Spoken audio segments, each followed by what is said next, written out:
House and home. Are they the same thing, or are they a little bit different? Let's figure it out. MrFluent here, everyone. Welcome back. Today I want to talk about the difference between the word house and the word home. Most of the time we use this word instead of each other, and they are kind of the same thing. But meaningfully, they are a little bit different. First of all, let's talk about the word house. When you say I bought a new house, you're talking about a physical place. It refers to the physical structure of a building or a condo or a place that people can live in it. It's an apartment, it's a building, or it's a condo. So for example, I say, I bought a new house. I bought a large house, or I sold my small house. Small house. Talk about size because it's a structure. It's a physical structure.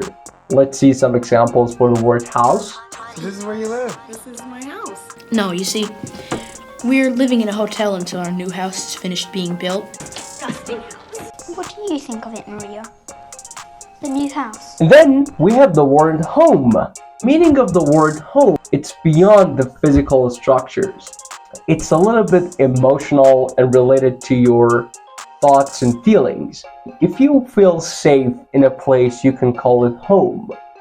For example, you can call a country as your home. For example, I can say, United States is my home. Or, for example, we have a famous quote that home is the place that you feel good about it. So home has got a more emotional meaning, the place that you can see your family members, your loved ones, and you feel good, peaceful, and calm there. That place is called home. So let's check some examples related to the word home. I don't know where my home is anymore. I have no choice. That's my home. So one last time, house is called to a physical structure, the building, and home is the place that you feel good in it, and you feel peaceful and calm there. House and home. That's it. Thank you everyone for watching. I hope this lesson was useful for you. That was great having you here.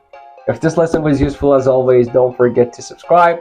Turn on the notification so whenever I upload a video, you will be notified. Thank you very much and have a wholesome day.